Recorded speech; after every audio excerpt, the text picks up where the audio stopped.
Welcome into Up in the Rafters, a podcast brought to you this basketball season by our friends over at Johnny T-Shirt. Co-hosting this, I'm Taylor Vippolis, and this year I'm joined by a national champion, the most outstanding player of the Final Four, Carolina basketball legend, the ACC's Network, Joel Berry. Joel, I just thought of this when I was doing that intro. Do you ever get tired of hearing some of the accolades that come next to your name, or is it just like, yeah, I'm a national champion? I think I hear it so much now.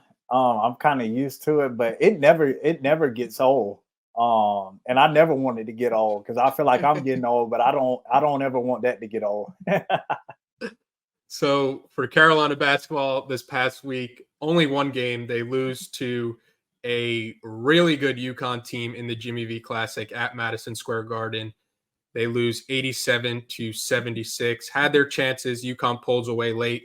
What were your biggest takeaways from watching that game? It was a really good game. I thought it was a high level, two well coached teams, two teams that came in with good scouting report on each other. And I just thought it was a highly played game. And I thought that for Carolina, there were a lot of things that like mistakes that they made that easily could be fixed, which is why I'm not concerned about this team moving forward. And UConn is a team that just previously won the national championship, and you knew that it was going to be a really tough battle. And they came in well prepared, and I thought it was a really really good game. I enjoyed watching every bit of it, and I thought that UConn in the way that they played just was masterful in the way that they ran their offense. Yeah, I was at the game and it had the feeling of like a regional final type tournament game with Hmm. the intensity that both teams were bringing. And yeah, UConn, their half court offense really good. I don't think it really mattered that Carolina got some of their best players in foul trouble. I think Carolina did a good job on the offensive end for a majority of that game, attacking UConn's best players and getting Newton and the big on the bench in foul trouble. But the UConn offense in the half court, it seemed like they were really able to take advantage of Carolina switching defensively. What did you see from UConn in their half court offense and some of the struggles that Carolina had defensively? Yeah, you hit the nail right on the head. I mean, that's what it was. I thought that UConn did a great job of coming in this game, kind of knowing that Carolina would switch 1 through 4, especially off the ball. And previously against Kansas, UConn they had just went up against that. So I thought they did a great job of being able to just really take advantage of those switches, and they dissected the scouting report well. And their offense was dizzying to where it was just like, guys coming off of curls, guys coming off of dribble handoffs. You have a screen. And sometimes I felt like I saw Harrison Ingram one time. He was literally in the middle of the court, but he looked like a hamster on a wheel. He was like this, and then pointing this way and pointing that way, and it was so many screens. And I thought that kind of as the game progressed, I thought that really hurt Carolina, and just having to guard so many actions. I thought that was one thing that stood out to me. But UConn, you got to give the hats off to them. They saw what Carolina was doing early on, and they just adjusted, and they got a lot of backdoor cuts, a lot of easy baskets going against those switches. For Carolina defensively, how fixable do you think some of those issues are? Because this feels like a I don't think teams are going to be able to run their offense, their half court offense, to the success that UConn has with Yeah. that quality of players. But in some sense, like football, it is a copycat type sport where if one team sees your weaknesses, they're going to know where to attack you in that next scouting report. So I guess how fixable are some of these defensive issues for Carolina, and where do you see that improvement coming from if they can? Yeah, they are fixable. I just think like when you're switching, it's so easy to be lazy and to start pointing. And that's why a lot of coaches they emphasize switching, contact switching, like making sure that you're coming your man is, man to man before you just start pointing, saying, hey, switch, switch, switch. And I thought a couple of times Carolina got lost because they were expecting a switch, but it wasn't a contact switch. It was just like pointing, saying, hey, switch. And then next thing you know, two was on the ball, and then UConn was playing from an advantage from that point. So it's just making sure that you're not being lazy on those switches. And so it's fixable. And that's fix, you have to do that in practice. And just putting the emphasis on making sure we're contact switching, not just pointing and assuming that we're getting ready to switch. So that's why it's not a huge concern, but you just don't want that to trickle along through the season. You are your habits. So you want to build those habits and make sure that you are not getting lazy when it comes down to switching. Carolina, it felt like at one point UConn was going to pull away, and then Carolina fights back. They get it to like within 4 or 5, and then from that point on, they just couldn't hit the necessary shots. I think at one point they missed 14 of their last 16 shots during that stretch, and UConn goes on a run, pulls away, and wins pretty comfortably. But the final score, I don't really think was indicative of how close that game is. And one of the areas that we've talked about is how the bench usage has been getting better for Carolina, and you're seeing more trust in some guys. But this was kind of a game where they go back to that old mentality of these guys are going to play a majority of the minutes, where you have RJ Davis at 38, Armando Bacot at 34, and Harrison Ingram also at 38. How much of Carolina's lack of shot making in that second half do you think was fatigue and guys just kind of getting run down by the game? Yeah, I think that had something to do with it. I mean, they, like you said, they came out in the second half and hit early. Armando got that AM1, got to the free throw line. And then after that, UConn came down, hit a 3, then they hit another 3. And they just kept the ball rolling. But as I mentioned early, when you're going against those teams that are just effective in the half court and cut hard, and they just in their half court offense, that tires out your legs a little bit. And when you get to the offensive end, it's like, you're trying to get that burst, but you just don't get it. And it looked like Carolina at times was ready to get going, but then you go down and you have to play against that offense. You have to play against those cuts. If we look at particular players like Armando, man, I kind of it was a tough game for him, because you talk about the bigs that UConn had. They had Donovan Clingan, which is like a very physical, not very athletic, but just a guy that can, is tall, keeps his body on you. And then you bring in a guy like Sampson who can jump out the gym. So he was like constantly having to go from physical to finesse. And like that's, that tires you out a little bit. So I thought that Carolina, through stretches of the game, UConn took advantage of them being able to run their offense and just really get the legs of the guys tired. So I think that was a huge factor on the offensive end for Carolina. Yeah, Bacot with only 2 points in the second half, and really UConn did a great job at taking him out of his rhythm, and he never really looked too comfortable in that game with all the looks that they were throwing at him. And I think another person that the fans are waiting to see get going, who was a streaky shooter at times at Notre Dame, Cormac Ryan. He goes 0 for 6 from 3 in this game, and a few of the threes that he did take were in that situation where Carolina's cutting it to 4 or 5, and they need that next shot to kind of get them over the hump. Where's your level of concern with somebody like Cormac Ryan, and how does, if from not a media perspective, if you're in that locker room, how do you give him that confidence to be like, hey, your shot's eventually going to start falling because of the work that you put in? Yeah, it's one of those situations that's tough, because you want to as a player you get emotional, especially when you're a Cormac Ryan, when you can knock down shots, right? So you have to just continue to encourage him and let him know, like, hey, we need you to shoot the ball. But the thing about him is that he's more than just shooting. what he brings defensively impacts the game. And I just think that you just have to keep encouraging him. Like I think back to the times where I didn't shoot the ball well. Like I had guys in my ear telling me, like, saying it in a way that was like joking, like, dude, you need to knock down some shots. What's going on? But in a way that was like encouraging me to like, hey, you're an important part of our team. We need you to hit shots, but we don't need you to stop shooting. So just keep shooting. And so this is just like a mental thing that Cormac has to get over. But I'm not concerned.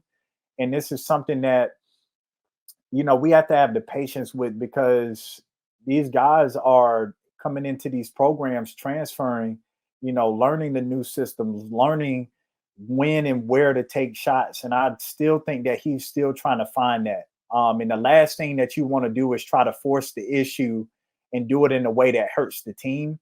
So he just needs to continue to find those high quality shots until you have those times where, like in the course of the game where you hit 2 or 3 and now you just need to do a heat check. Like that's coming. But right now in this slump that he's having, it's just about continuing to take the shots that are high quality and just don't try to force the issue, but keep showing up and doing those other intangibles, which he has, especially on the defensive end.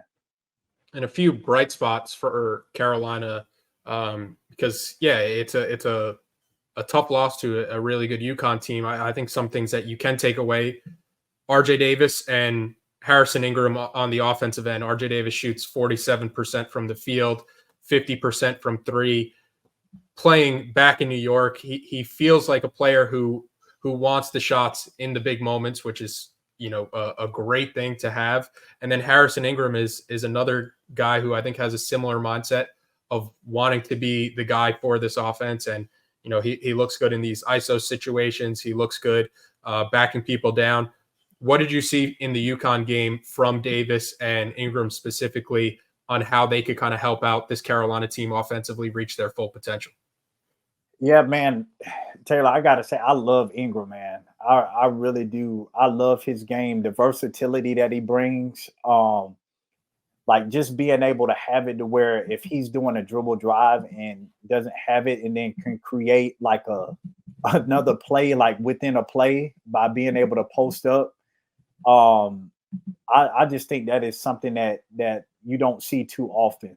And he does a really good job at it. Like there are guys who can do it, but it's a difference between being able to do it and actually being able to execute it. And he can execute it. I just really thought that, like when he had it going, I just would have kept giving them the ball because they couldn't stop him. Like Alex Karaban could not stop Harrison Ingram in the post. And I thought that they shied away from it a little bit. And I would have just kept going to it until UConn had to adjust.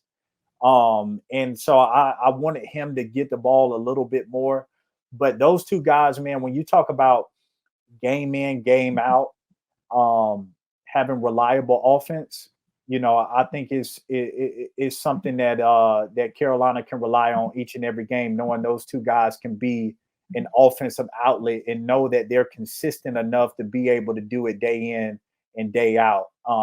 Sometimes it's hard to have an offense when you don't know where the scoring is coming from, or is this guy going to be on tonight or not?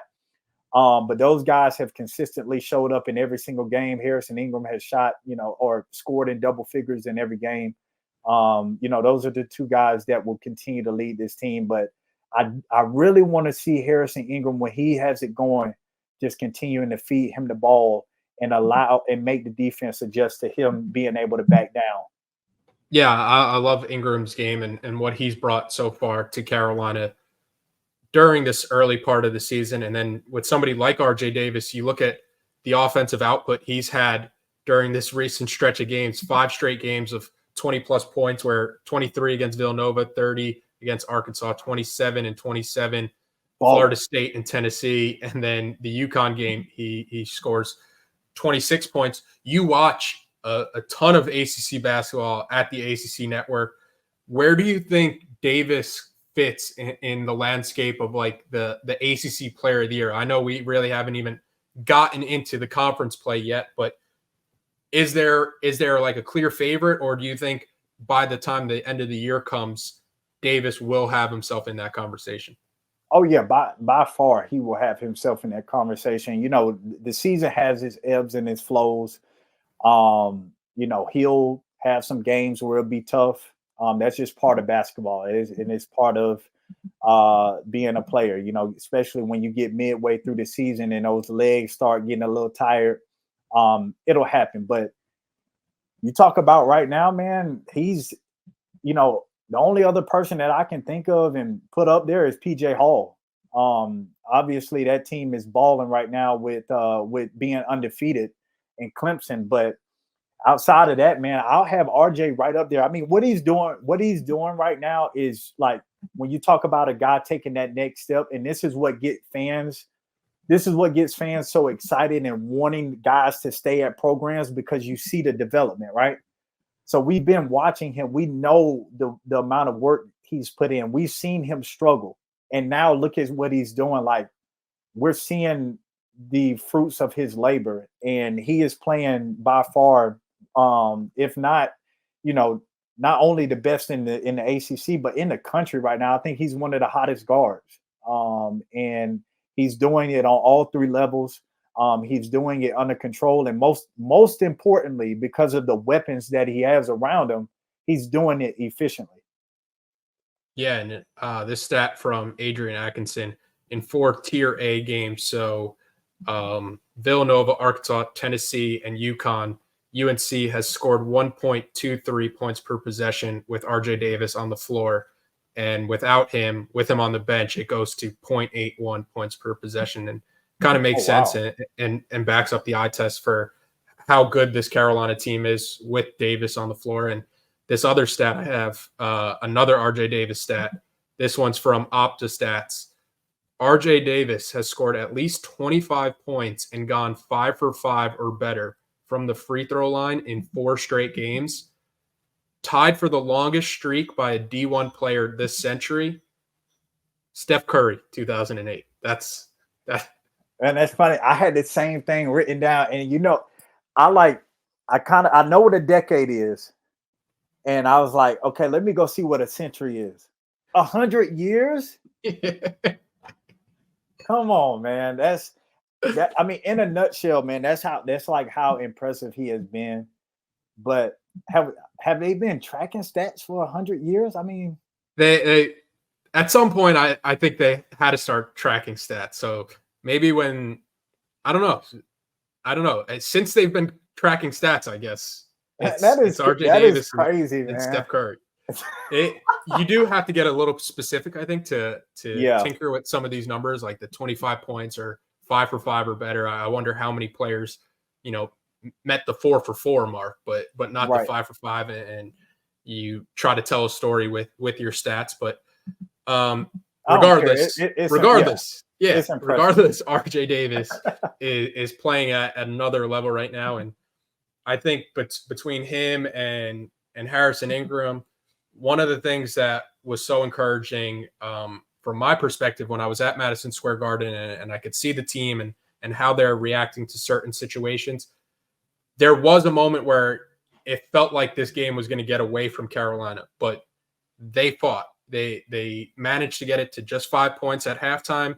They managed to stay in this game in the second half against a UConn team that looked every bit the part of a team coming off a national title, looking to defend their national title. What can you take away from the fight that this Carolina team showed and the heart that they kind of displayed and trying to show everybody that this is Carolina basketball and maybe not what they put out on the floor last year? Right. When I think about losing, obviously you don't want to lose, but part of being in sport, you'll lose eventually. But after you think about the loss, now you have to ask the question, or not even ask the question, but you have to look at how you lost.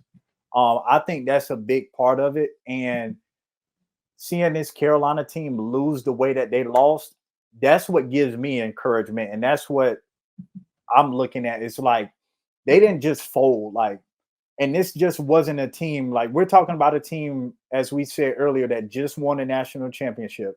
They're coming off of playing Kansas, and now they're coming into playing Carolina, where they just played against a team that did the same exact thing Carolina did defensively. Like Dan Hurley is a basketball lifer.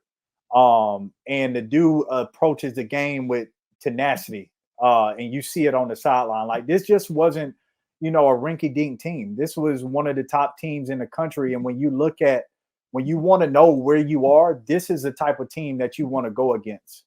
And so the fight that I saw, the way that they were able to bounce back from possessions where there was a mistake and not let it compound, I thought that was very encouraging. And they just never gave up. They continued to battle. They continued to fight.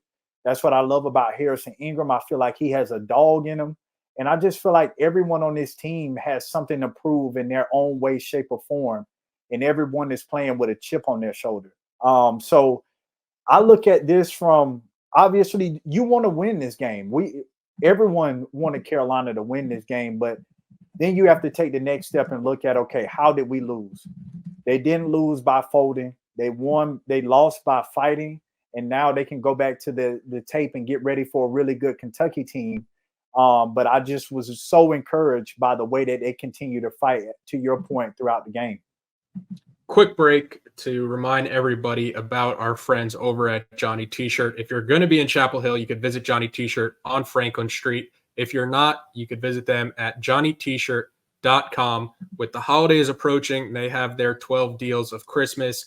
They always have great deals, great people, great customer service. They could have everything. They have everything that the Carolina basketball fan could possibly want this holiday season for either yourself or for that Carolina fan in your life. And don't forget, Inside Carolina premium subscribers save 10% off their orders. Joel, the sample size now for this Carolina basketball season, we're up to 9 games. You could start to see how a team's identity is shaping and forming. How would you assess where this team is now and how much they have grown since the season opener? Oh, they've grown a lot. I feel like they're starting to understand each other.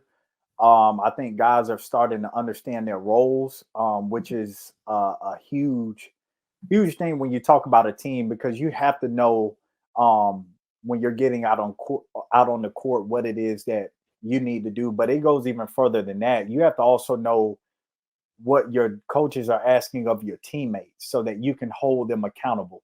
And I just think that they're starting to gel together.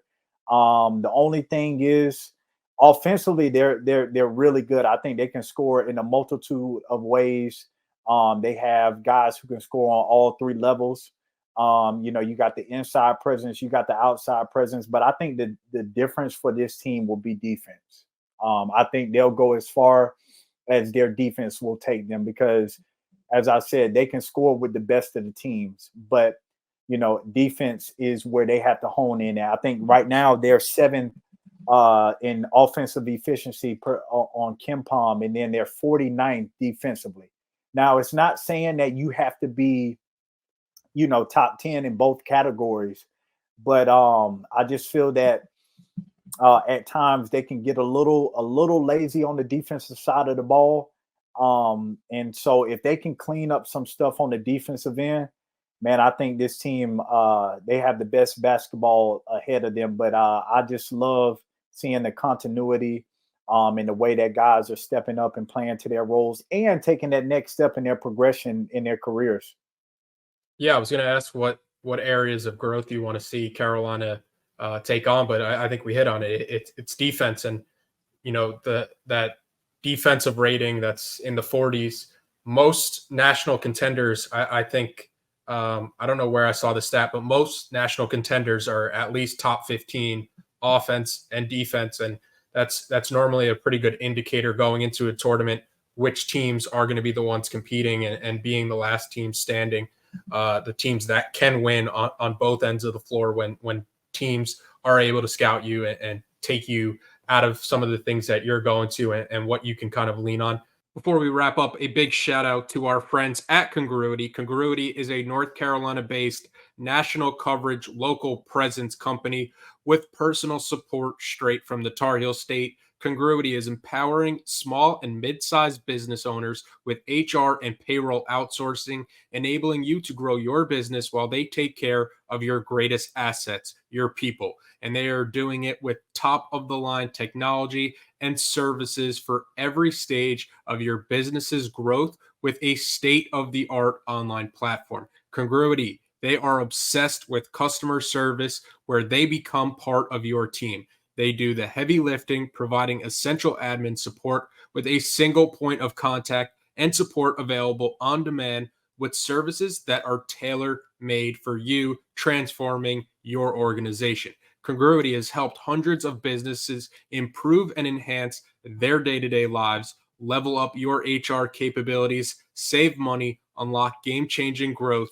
Visit congruityhr.com/Tar Heels to learn all about Congruity. Fill out a quick form to be connected to their consultants, and they'll give Inside Carolina listeners or viewers a payroll and HR assessment for free.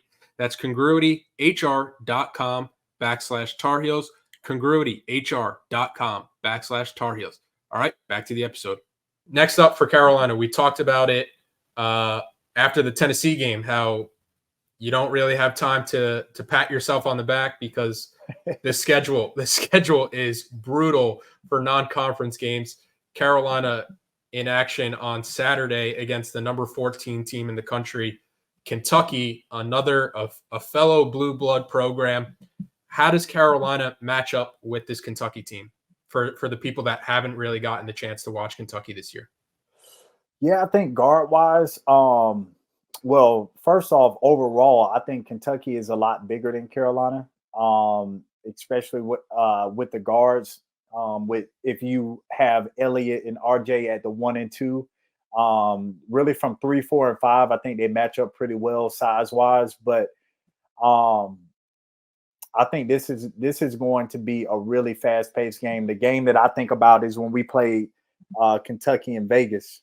I think it'll be another one of those type of games where it's up and down, high pace, and a lot of scoring.